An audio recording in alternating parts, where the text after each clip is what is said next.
Welcome back to Digging Deeper. Today we have with us probably the most important guest we've ever had. You see, I talk to a lot of you clients, and many of you consider yourself in marketing. In fact, many of you have marketing in your title. So I thought we should bring in the mastermind, the Michael Jordan of marketing, the smartest man at Randall, Reilly. So today we have with us Dave.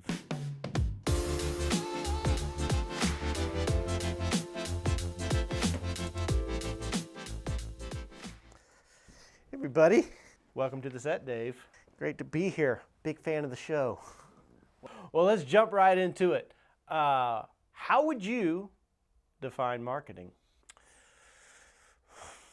What a good question. You always ask really good questions. I would define marketing as communication aimed at modifying economic behavior. And really, for all intents and purposes, and for the sake of this conversation, you could take out the economic part, because it's all the same neurological process of making decisions that are in our own self-interest. Well, that definition was a little complicated and self-serving, but I'll give it to you. Maybe you can tell us how that applies to us here in driver recruiting. I sure can. So if marketing is really just modifying human action, then we all should be students of human behavior.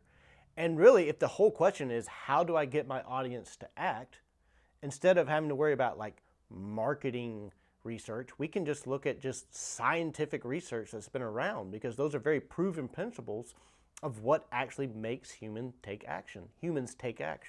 That's interesting.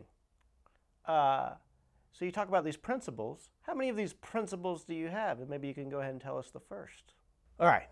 So there are 4 principles, and there could probably be more, but I think these are the 4 main ones that I try to apply to everything we do here at Randall Reilly.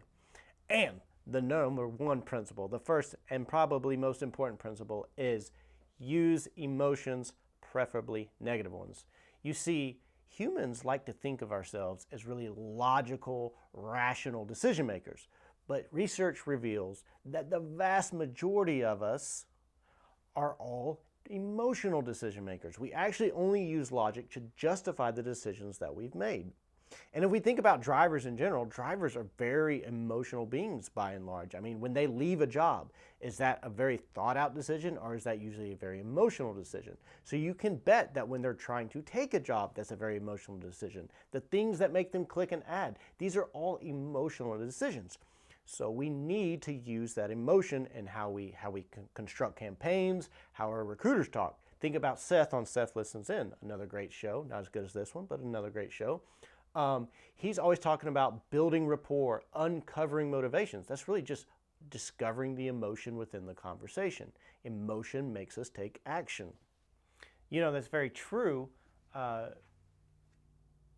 You know, I see most fleets and most ads, it's all features and benefits. And even me in marketing, it's so easy to want to tell everyone about why you're great. But really, that's why you're emotionally bought into your message. That's not necessarily what appeals to the emotions of your audience.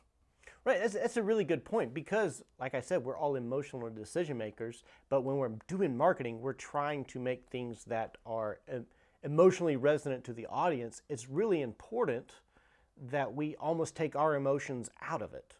So why negative emotions? So here, once again, we have to go back to the scientific research and get a little philosophical about it. Ooh, now he's the philosophizer. Well played. Humans are more motivated to avoid pain than they are to discover or find comfort. Not that we don't like comfort, but we're more, how would you say this? It's much more appealing to us that we can avoid the pain in our lives. I mean, think about it, and this is a bit macabre, but you can only die once. So it behooves us to really discover where the pain is and stay away from it. Now, if you think about most ads and most marketing, it's always highlighting the positive. Here are the features, here are the benefits, here's what's great.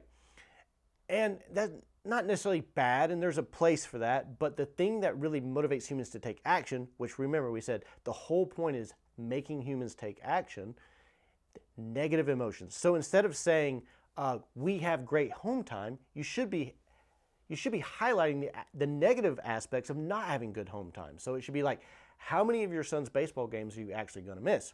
We could put this in a pay perspective too. We could say, instead of saying, we do great pay, or like we have guaranteed pay, you could say, aren't you tired of not knowing what you're going to get paid?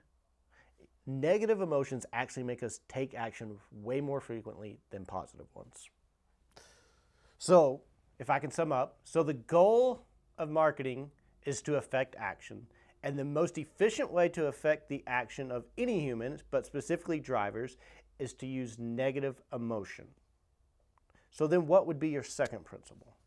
Principle number 2 is, and this really kind of builds on that idea of emotion, is empathy is your number one tool of a driver. Sorry, empathy is your number one tool as a marketer. And I guess the best way to put this is you should be an observer of your own economic behavior. So when you're scrolling through, we already made fun of my scrolling techniques, but as you're scrolling through Instagram and you stop to take a quiz or something like that, or Facebook quiz, or why did you do that? You know, or like, this ad really caught my attention. Why did that ad catch your attention? And then when you're building your campaigns, you know, you should walk through the thing completely and say, like, would I click this? Would I download this? Would I want to take all these steps to get the nugget at the end of this workflow, or whatever you want to call it? So often, what attracts us to anything that we do in our own economic behavior is what would attract someone else. That we share so many common things as humans. And then what I've also noticed along these same lines is that in marketing, we're always asking our audience to do things that we ourselves would never do. Like, I just recently, you know, if you look like direct mail, or it's like, hey, call for more information, or it's like, you know, I have to get out my credit card instead of using PayPal. All these things that I myself would never do, but then when I build a campaign, I'm asking my audience to do all these things. So really the principle here is just observe your own emotions and see what you can glean from them to build campaigns that are more effective. You know, that's so true. I, for one, won't buy anything online, except for maybe in Amazon, but I won't buy anything online if they don't have PayPal. I just go, let me find someone else that sells this thing. And in fact, I just got a direct mail piece, and my immediate reaction was, oh great, here's something I have to throw away. But I guarantee you the person that sent that, you know, they sent there, oh, this is going to be good, everyone's going to get that. And then that same person that sent that probably throws away 90% of the solicitation mail that they get. So then, what would principle number 3 be? And you're doing really good, by the way. Probably my favorite guest ever, but why don't you go ahead and give us principle 3. So now we're on to number 3. So the first, as you said, the first 2 parts were all about like figuring out what influences actions. We want negative emotions. We want to build our campaigns in a way that we're not asking our audience to do things that we ourselves would never do. You know, it's discovering the commonality in all humans. And then number 3 is about how we package this. So the average driver, or the average human really, sees around 3,000 ads a day. So that's a lot of clutter. The biggest thing here is don't be boring. Like, how many ads are we going to do with shiny trucks on them? How many ads are we going to do that are the exact same, where we could just, you know, change out the brand? And it's just like, you know, copy paste. It's like, if they're seeing this many ads, and there's research, I don't have it off the top of my head, of like how many trucking fleets are actually looking to hire drivers, and these drivers are seeing ads from all these fleets, why would you do something that blends completely in with everybody? You want them to notice. So you have to do something that stands out. Think of the Dollar Shave Club, right? Dollar Shave Club is worth well north of $1 billion. Now, when they came out, they did something completely different. Every razor company was the exact same. It was like, you know, here's some hunk in the mirror and he's shaving and looking very proud of himself, and then they would do some sort of animation that showed like, look at these 4 razors, and here's a close-up of how each razor helps get a closer shave, and then it'd go back to him looking satisfied with himself, and then a lady would walk up behind him and kiss him on the cheek. And then the Dollar Shave Club came out and said, why are you spending so much on razors? Like, all you need is 2 blades. And it's like, we're going to send you new blades every month. It was so different. The way they advertised was so different, and it was very successful. You don't have to go all like wacky, waveable, inflatable arm, dude, but do something that's different. Do something that stands out, because you have to stand out. If no one notices it, you're going to work on all this messaging stuff that we've talked about in the beginning, and then no one will notice it because you package it in such a just a forgettable, way. I mean, clickbait works for a reason. It stands out. Speaking of boring, I hope this whole idea about having double Davids on Digging Deeper isn't boring the HE double hockey stick out of everybody. But why don't you go ahead and give us your fourth and final principle? All right, the fourth and final principle. And this is where I think most marketers want to talk about. They don't like the overarching, like here are the philosophical principles of marketing. They tend to want to talk about this part, which is technology.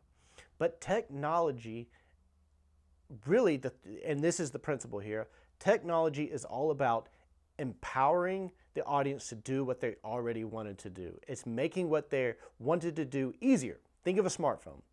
We don't necessarily love a smartphone because, oh my goodness, it's so technologically advanced. Look at the technology. We like it because it lets us do the things we were already trying to do before we got a smartphone easier. So we were already trying to keep in touch with each other, right?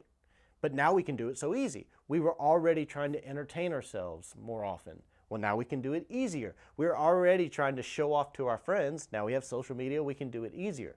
So the question of like, should I be on this channel? Should I be using marketing automation? Should I be using a chat bot? Is, does it make it easier? It's how can I make my audience have to do less clicks? Do they want to apply for my job? I need to make it easier. Do they want to talk to a recruiter? How can I use technology to make that easier? Anything. It's like, how do I get them information about my fleet? Can I use technology to make that easier? Technology is there to make it easier.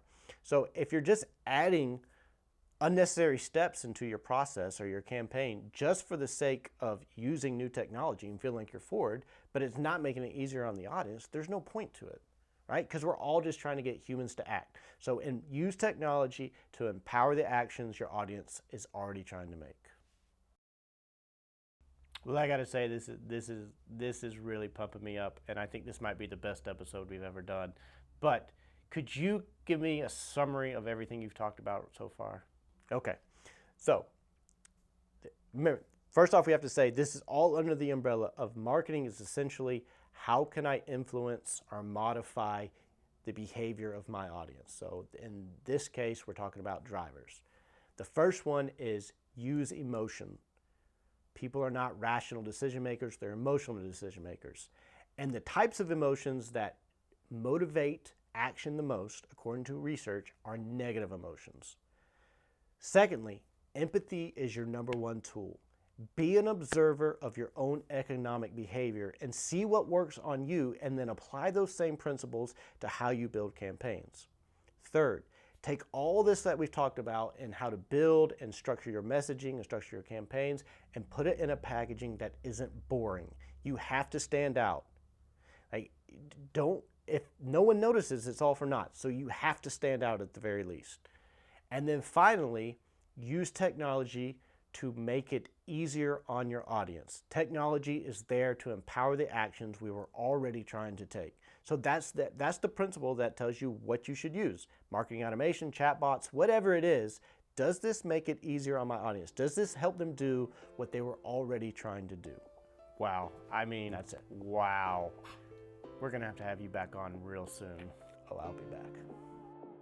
Well, that's it for Digging Deeper. We hope you enjoyed that, and it wasn't a huge turn off that I'm such a narcissist. Talk to you later.